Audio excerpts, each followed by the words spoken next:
Puji Tuhan, Shalom, selamat pagi, salam sejahtera bagi kita semua. Saya percaya kita semua dalam keadaan sehat dan dalam keadaan diberkati oleh Tuhan. Mari bersama-sama kita melihat kebenaran firman Tuhan yang saya akan ambil dalam Lukas pasal yang ke-18, ayatnya yang pertama. Yesus mengatakan suatu perumpamaan kepada mereka untuk menegaskan bahwa mereka harus selalu berdoa dengan tidak jemu-jemu.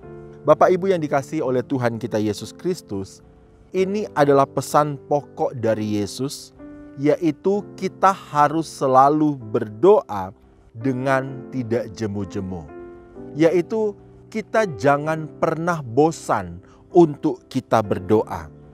Jadi di sini kita bisa melihat bahwa Tuhan menginginkan supaya kita dengan Dia, kita dengan Tuhan itu bisa ada hubungan yang intim. Tuhan mau supaya kita tetap membangun hubungan dengan Dia. Apapun situasi, apapun keadaan yang kita alami, yang Tuhan inginkan, kita selalu terhubung dengan Dia. Supaya pesan dari Yesus ini gampang dimengerti, gampang dipahami oleh pengikutnya, maka Yesus kemudian Dia melanjutkan dengan uraian kisah dari ayat 2 sampai ayat yang ke-8. Bapak Ibu bisa membacanya di rumah. Dari perumpamaan ini, kita tentunya dapat melihat bahwa di sana ada seorang hakim yang arogan dan seorang janda yang meminta haknya supaya dibela. Kalau kita tahu bersama firman Tuhan mencatat bahwa hakim yang arogan ini dia adalah hakim yang tidak menghormati sesamanya. Dan dia juga adalah seorang hakim yang tidak menghormati Tuhan. Ketika janda ini datang kepada hakim ini supaya kasusnya bisa selesai, supaya masalahnya bisa selesai, supaya kasusnya bisa dengan cepat dipersidangkan. Tetapi kenyataannya permintaan daripada janda ini tidak dipedulikan oleh hakim ini. Permintaan dari janda ini supaya masalahnya bisa cepat selesai itu tidak dianggap oleh hakim ini. Tetapi kalau kita membaca dari ayat 2 sampai seterusnya, meskipun janda ini sepertinya dia tidak menerima, dia tidak dianggap oleh hakim ini, tetapi janda ini tidak pernah patah semangat. Dia terus datang kepada hakim ini. Ditolak oleh hakim ini, dia tetap datang. Ditolak lagi, dia tetap datang. Dan dia terus menerus datang kepada hakim ini. Singkat cerita, ketika janda ini bisa dikatakan dalam tanda petik sepertinya menyusahkan hakim ini, akhirnya hakim itu pun menolong atau mengurus akan kasus daripada janda ini. Jemaat yang dikasihi oleh Tuhan, dari perumpamaan ini kita bisa belajar bahwa seorang hakim yang lalim, seorang hakim yang arogan, karena terus-menerus didatangi oleh janda ini, akhirnya dia bisa mengabulkan permintaan janda ini. Apalagi Tuhan, Dia adalah Bapa kita. Dia adalah Tuhan kita. Dia adalah Tuhan yang sudah menyelamatkan kita.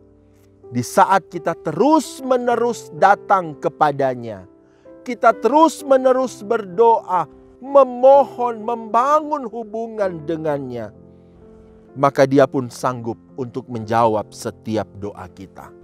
Bahkan jauh lebih dari apa yang kita pikirkan atau kita doakan. Kalau kita melihat di dalam ayat yang ke-7 berkata demikian, tidakkah Allah akan membenarkan orang-orang pilihannya yang siang malam berseru kepadanya? Kata siang malam bukan berarti kita nggak tidur. Bukan berarti kita nggak kerja bukan berarti kita nggak makan, bukan berarti kita tidak mengurus rumah dan tidak mengurus anak. Bukan seperti itu. Tetapi dari kata siang dan malam ini mengindikasikan soal ketekunan kita, kesetiaan kita, gak bosannya kita, tidak jemu-jemunya kita untuk terus berseru kepada Tuhan, untuk terus berdoa kepada Tuhan. Inilah yang Tuhan inginkan dalam kehidupan setiap kita, untuk kita tetap terus berseru, membangun hubungan yang intim dengan Tuhan. Mari Bapak Ibu Saudara yang kekasih di dalam Tuhan kita Yesus Kristus, biarlah setiap kehidupan kita, sekali lagi di dalam situasi apapun engkau, jangan pernah engkau bosan untuk datang berdoa kepada Tuhan. Dan tetaplah dengan setia menunggu dengan sabar akan jawaban doa kita. Karena Dia tahu waktu yang tepat untuk menjawab doa saya dan saudara. Puji Tuhan, Tuhan memberkati kita semua.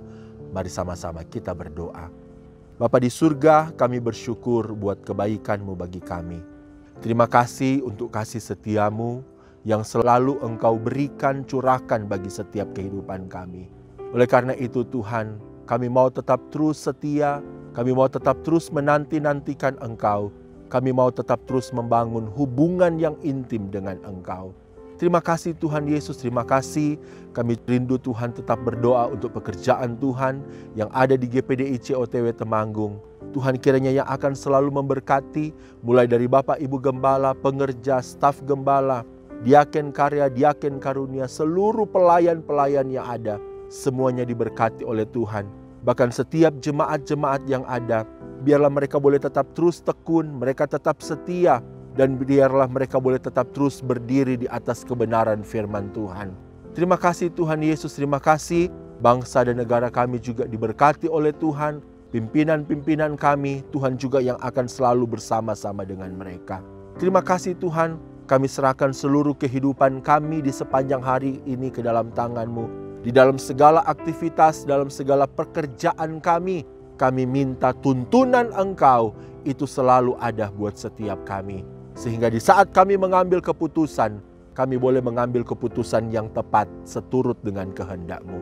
Terima kasih Tuhan, ini menjadi doa kami, syukur kami bawa di dalam nama Tuhan Yesus Kristus. Haleluya, amin.